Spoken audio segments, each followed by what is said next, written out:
Magandang hapon po. Umaga pala sa bawat isa. Good morning. Good morning din po. And parang ang dami nyo ngayon, no? Kakaiba? Ang dami nyo ngayon. But, ano ba to? Yan, meron daw isang babae, no? Nakapulot siya ng bote, tapos pagbukas niya, may lumabas na genie. Paglabas ng genie, sabi sa kanya, alam mo, bibigyan kita ng isang kahilingan. So isipin mo mabuti kung ano yung kahilingan na gagawin mo. Tapos, sabi nung babae, sabi niya, gawin mo kung isang napakagandang babae. Sabi nung genie sa kanya, buksan mo yung bote. Sabi, tapos may magandang babae na ako. Sabi niya, hindi, papasok ako. Ibalik mo ako.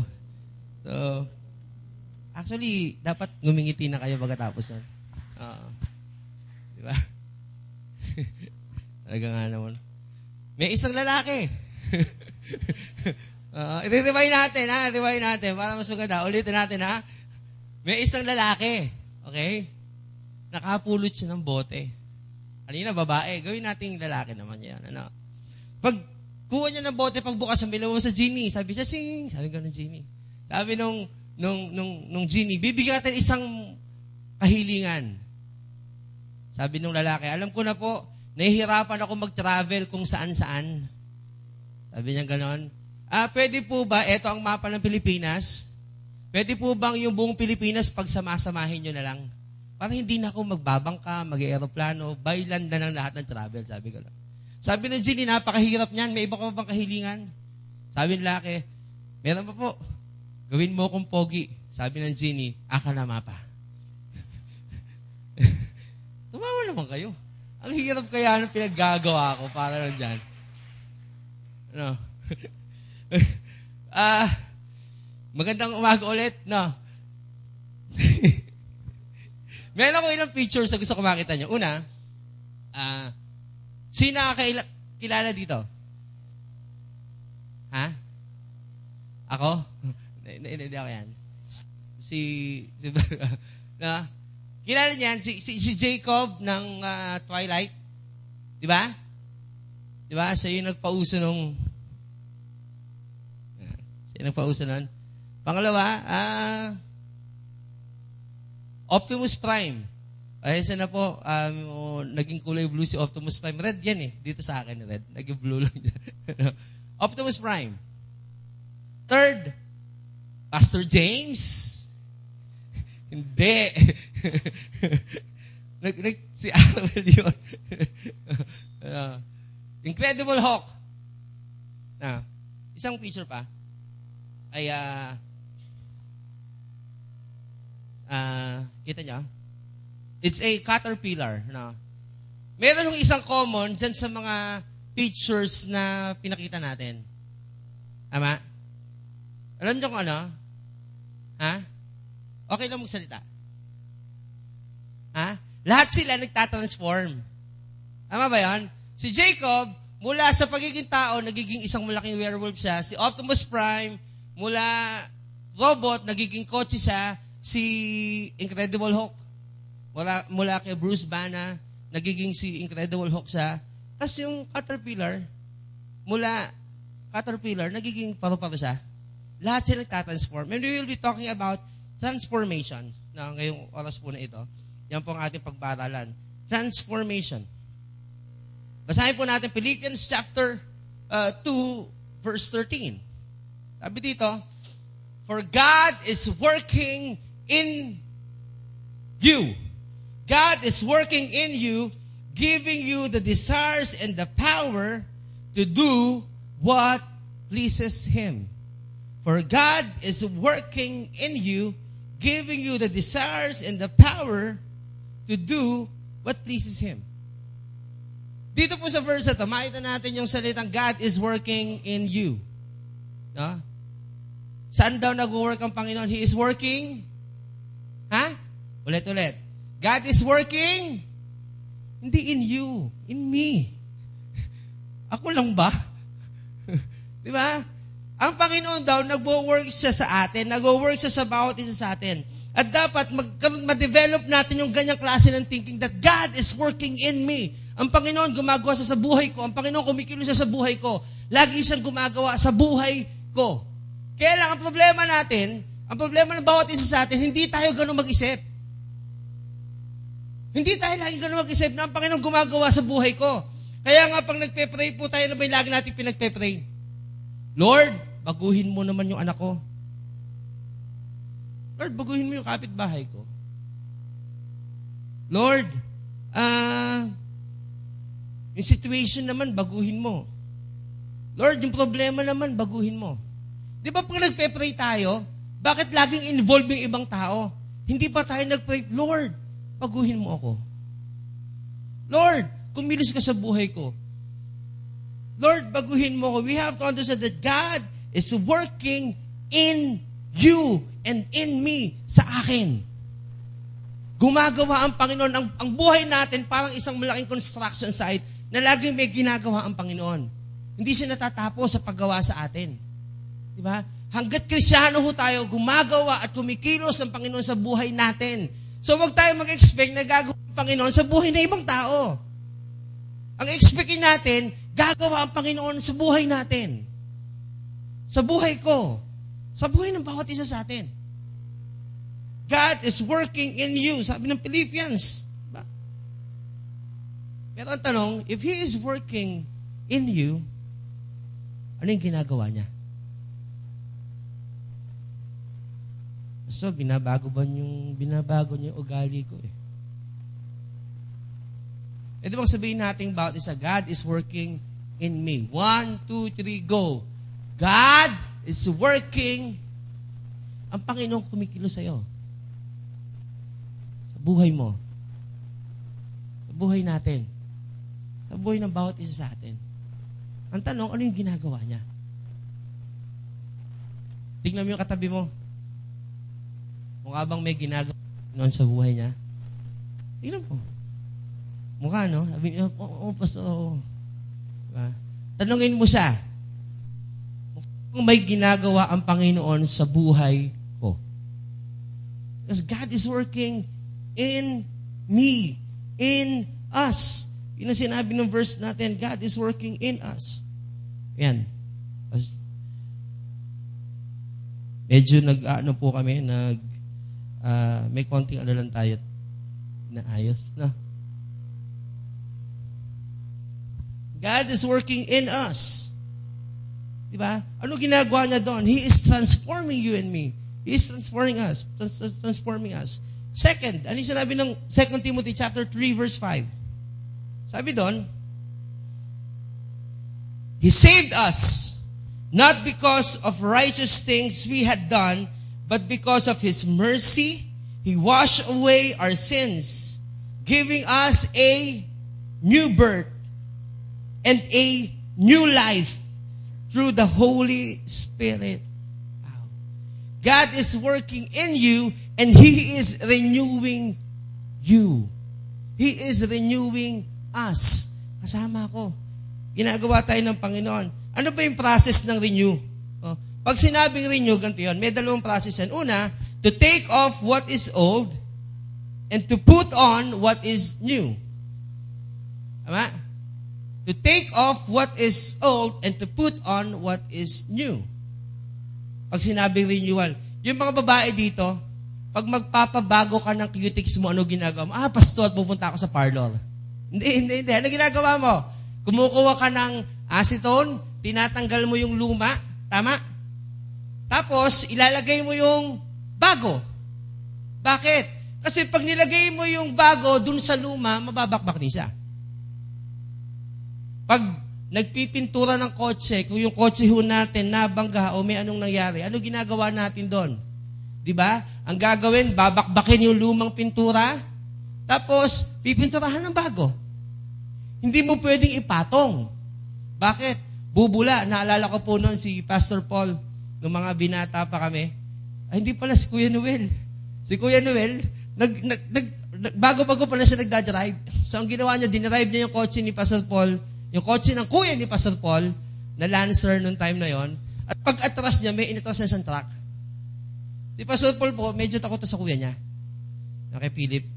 So, ang ginawa nitong dalawa, nagrunong-runungan, dinala nila sa paint center yung sasakyan at pinapinturahan nila. Matalino yung nagpe-paint. No? Yung nagpe-paint, hindi niya tinanggal yung luma. So, imbis na makalusot sila, pag soli ni Pastor Paul ng kotse, after 2 days, bumula yung kotse. Huli. Bakit? Kasi ang tamang proseso para mag-renew ay tanggalin mo yung luma at palitan mo ng bago. Lahat to ganon. Pag magpapalit ng pintura ng furniture, ano ginagawa mo? Binabakbak mo yung luma, tapos saka mo sa pipinturahan. Tama, nung ito pong ating pulpit, ay binago namin to from color black. Ito po yung black natin dati. Alam niyo ba kung gaano katagal naming binakbak ito? Bumili kami ng sanding na bala at sinand namin. Ang tagal. Pero pag pumunta kayo sa medyo ilalim, medyo may itim-itim pa yan kasi hindi namin talaga matanggal Hindi lang halata. Bakit? Hindi namin pwedeng patungan siya ng panibagong pintura dahil kakapal lang siya ng kakapal, papangit lang siya ng papangit. Yun yung renewal process. Yun yung ginagawa sa atin ng Panginoon. So, pag ang Panginoon, sabi ng Bible, di ba, sabi ng verse natin, na binasa natin, God is renewing us. God is giving us new life. And if God is giving us new life, as Christians, dapat yung luma nating pagkatao, tinatanggal na natin. Para mapalitan ng,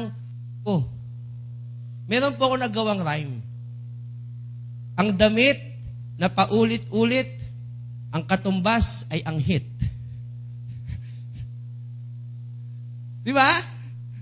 Pag yung damit mo, paulit-ulit mo sinuot, ano katumbas nun? Ang hit. Bakit? Hindi kasi pwede yung maliligo ka, tapos yung dati mong damit, yung pa rin nasusuot mo. Hindi pwede yun. Hindi pwede yun na meron kang bagong pagkain, ilalagay mo sa lumang lalagyan ng pagkain na pinagkainan mo. Bakit masisira? Diba?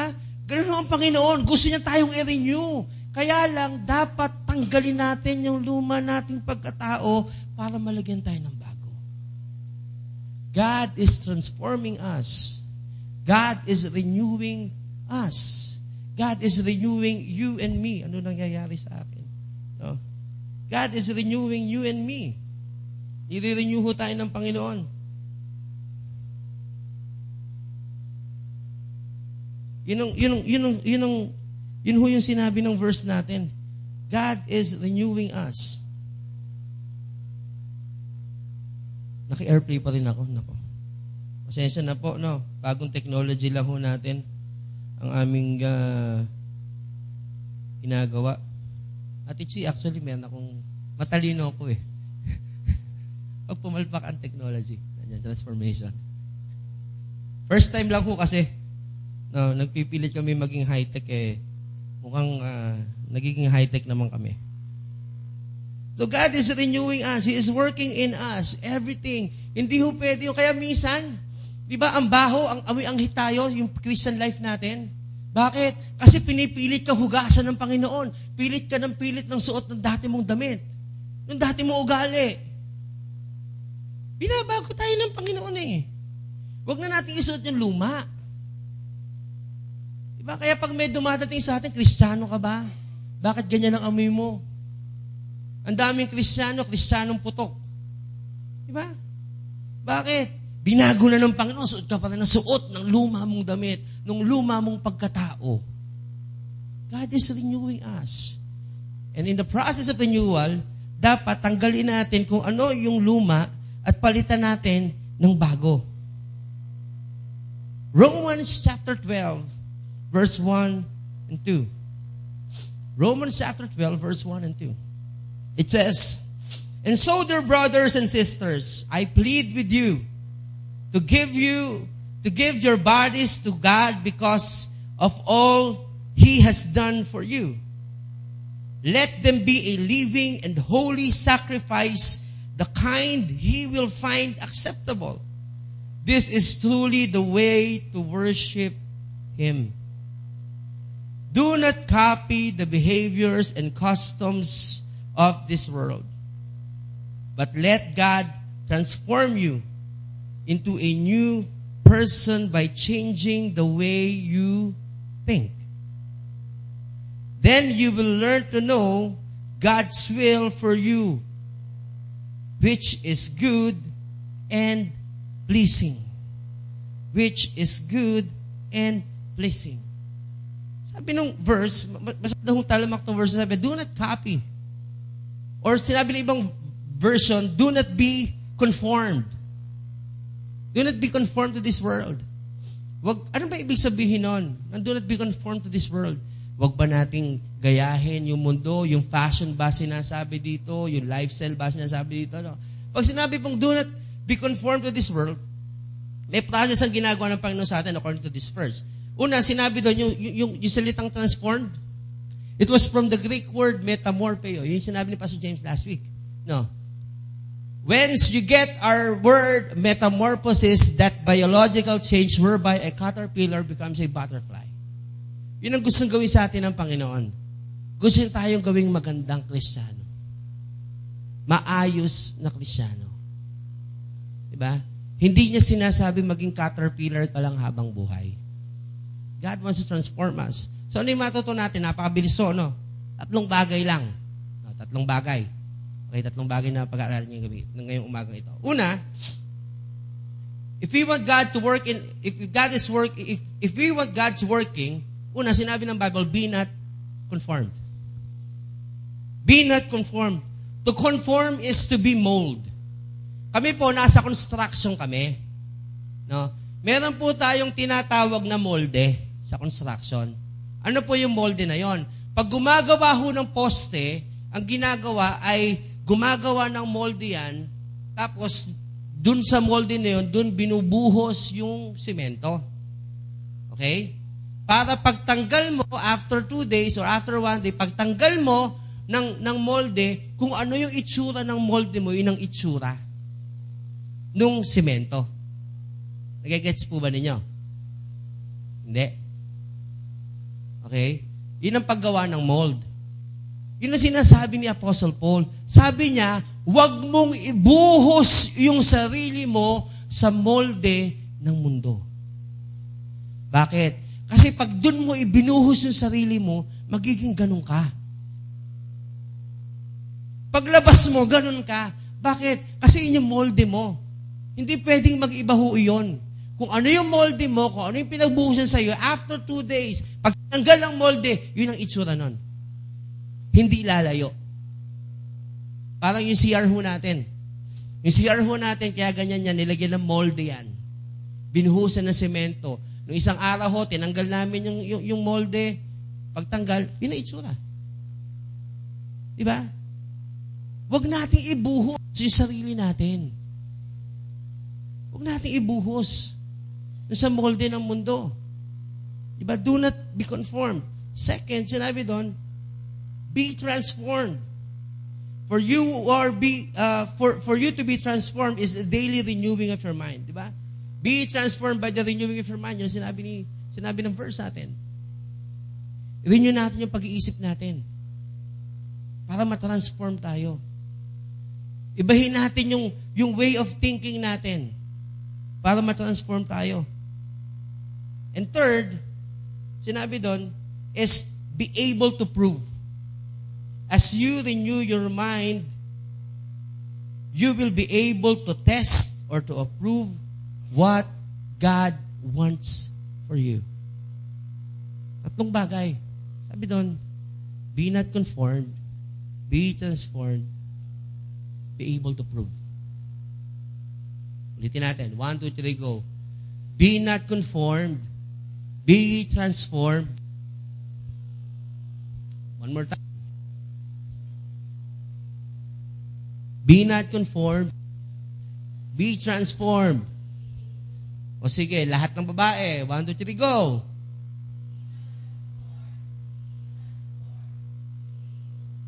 Lahat ng lalaki.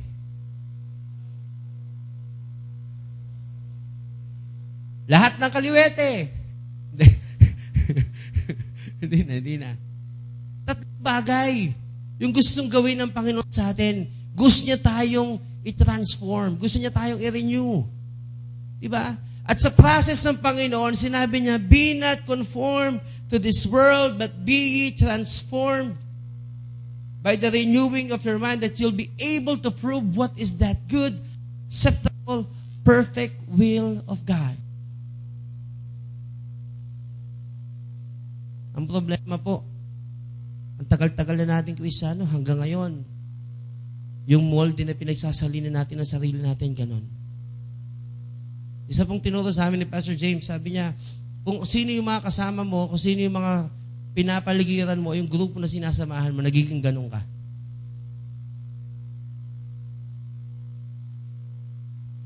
Bakit? Kasi isinasali natin yung sarili natin sa kanila, tapos magtataka tayo. Sabi ng Panginoon, isalin mo yung sarili mo sa akin. Huwag sa mundo. Huwag sa mundo. O di sa Panginoon. Bakit? May gusto siyang gawin sa'yo. Hindi sa kapitbahay mo. Hindi sa anak mo. Hindi sa asawa mo. Sa'yo.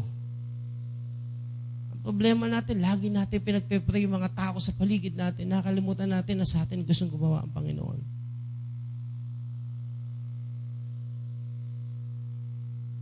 Be not conformed. Be transformed and be able to prove. Bakit? Pag ginawa kasi natin yan, yung tatlo na yan. Ito yung nakita ko. Renewal breaks down our resistance to God's rule in our lives. Renewal breaks down our resistance to God's rule in our life. Pag ginawa natin yung tatlo na yon, be not conformed, be transformed, be able to prove, nire-renew tayo ng Panginoon. At habang nire-renew tayo ng Panginoon, nawawala yung resistance natin sa paggawa ng Panginoon sa buhay natin. We see things differently. Naiiba yung tingin mo sa asawa mo. Naiiba yung tingin natin sa money. Naiiba yung tingin natin sa ating mga magulang. Naiiba yung tingin natin sa ating mga anak. Bakit? Kasi nare-renew yung pag-iisip natin. Transformation can only be found in Him. It can only be found in Him. So dapat ang prayer natin, Lord, renew me. Lord, work in me. Alam niyo po, nung kami pong mga pastor, medyo busy-busy kami ng konti. No? Medyo busy-busy kami ng konti. Lalo po sa IBC. Ano niyo po ba sa IBC? Talaga yung mga pastor po natin sa IBC, medyo busy. Ang daming ginagawa yan. Regular day, ang dami namin ginagawa. Hindi lang ano. And minsan, pag ako po, nung binata ako, nasanay ako na na yung bahay namin malinis, yung bahay ko nung binata ako. Ganun ako eh. Ganun ako. Tapos nabugkasa ako, may misis ko din, nasanay ako na ganun. Pag uwi ka ng bahay, yung may higa ka na lang, di ba? Hanggang sa nagbago yung bahay namin nung nagkaanak kami. Di ba pag nagkaanak ka, iba na eh. Kasi pag hihiga ka, uy! Pag tisumilo, masulit na sakit. Di ba? Alam mo kung ano yung pinakamasakit minsan pag nakaapa ka ng Jolen, tapos nakatapa ka? Di ba? Yung bagong ligo ka, paglabas mo na CR, tapos sumakat, di ba gano'n? Yun ho yung isa sa mga nagtatransform sa akin eh. Nagtatransform ako pag uwi ko sa bahay, tapos, ang gulo. Di ba?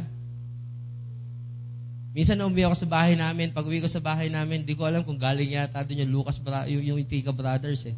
Di ko alam. Kasi napakagulo, naransak yung bahay namin talaga. Grabe ho, no? Ransak na ransak. Pag akit ho ng bahay, ang gulo ng bahay namin. Yung mga laruan, nandun sa sala, nakatapon, pagpunta mo sa kwarto, yung bedsheet, gulo-gulo, yung unan. Di ba gano'n? Gulo. Sabi ko, tapos biglang nandun yung misis ko. Alam mo yan?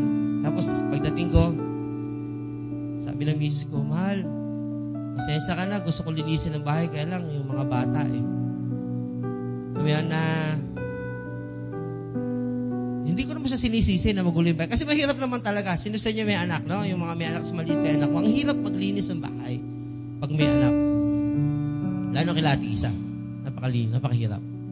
Hindi pa ako nakapunta sa bahay nila malinis ang bahay nila. Talagang sa amin ho, dadalawa lang yan. No? Ang gulo. Tapos lapit siya sa akin. Pero ako, mainit pa nung ko. Tapos ginawa ko, dahan-dahan kong sigaw ko, kids, clean up! At si JR naman, lalapit siya, kukuha ng at naglilinis naman yung mga bata. No? Ganun ho. Hanggang sa kinabukasan, pag uwi ko ulit sa bahay, ang gulo na naman. Di ba? Halos isang linggo yata, niya pagod na pagod ka. Yung parang pagdating mo sa bahay, gusto mong matulog na lang. Matulog na lang. Di ba? Ang gulo talaga ng bahay. Ang gulo. Tapos sabihin ng miss ko sa akin, mahal, gusto ko linisin ng bahay. Pasensya na. Di ba? Gusto ko sabihin sa kanya, sinabi mo na sa akin kahapon yan. Pero hindi ko sinabi sa kanya. Di ba? Kasi ang hirap, I understand na mahirap talaga maglinis ng bahay. Lalo na mag-isa lang siya sa bahay kasama yung dalawang bata. Tapos yung anak ko pa ho talagang makalat ho talaga. Hanggang sa, alam mo yun, hanggang sa tuwing uuwi ako, nababad trip na ako. Kasi pagod ka na nga, tapos uuwi ka naman, ang gulo ng bahay. Alam mo yun, nababad trip na ako. Sabi ko, hindi ba pwedeng abutan ko yung bahay ng malinis? Sabi ng misis ko, gusto ko naman maglinis ng bahay, mahal, kaya lang yung mga bata. So, alam mo yun, parang gusto ko sabihin, i-record ko yan. Diba? Pero ang hirap na, ang hirap talaga. Hanggang sa, umuwi ako ng bahay, ang kulit ng bahay, ay nako. Pero merong, parang, alam mo yun, parang may cha-ching, gano'n. Parang kinausap ka ng Panginoon. May nagbulong sa isipan ko. Sabi niya, alam mo, Go, meron kang mga kaibigan na hanggang ngayon walang anak. At gugustuhin nilang umuwi sa bahay na magulo. Tapos may pangalawang nagsalita sa akin. Alam ko hindi yung Panginoon yun. Ang tigas kasi ng ulo mo. Kulit mo. After that, naiba yung pag-iisip ko. Na-renew yung mind ko. So, ginagawa ko po, pagdating ko ng bahay, imbis na mainit ang ulo ko, sasabihin ko, guys, clean up tayo. Kasi JR, yes, daddy. Ganun siya. Ganun. Sa bahay ho namin, kakaiba yung bata na yun. Kung gusto niyo pong makilala siya, tumambay ho kayo dito. Talagang yes, daddy, yes, I love it. Ganun yan. So, biglang lalapit siya, kukuha ng gamit si Third. Di ba? Pag nilalagay namin sa toy box, gagawin ni Third, kukuha na si babato niya po. Pero, naiba na. Hanggang sa na-enjoy ko na yung time pag umuwi sa bahay kasi nakikipaglaro na ako sa kanila. Na kahit pagod ka, nagbibigay ka ng time sa kanila. Alam mo yan? Sabi ko, may nabago ba sa akin? Hindi, ako pa rin yung dati. Yan ang nangyari sa akin. Na-renew yung pag-iisip ko. At dahil na-renew yung pag-iisip ko, na-transform yung lifestyle ko, na-transform yung way na pananaw ko doon sa mga tao. Yung way na pananaw ko sa mga anak ko. You know what? God wants to work not in someone else's lives, but God wants to work in you. In you. Kaya dapat hindi tayo nag-church. Uy, sumama ka. Mag-church ka naman. Sama-sama na ugali mo eh. Di ba yung mga asawa dito? Uy, anak, sumama ka sa church para mabago ka naman ng Panginoon. We miss the point. Dapat kaya tayo nag-church because you want to encounter God, hindi yung asawa mo, hindi ikaw, ako.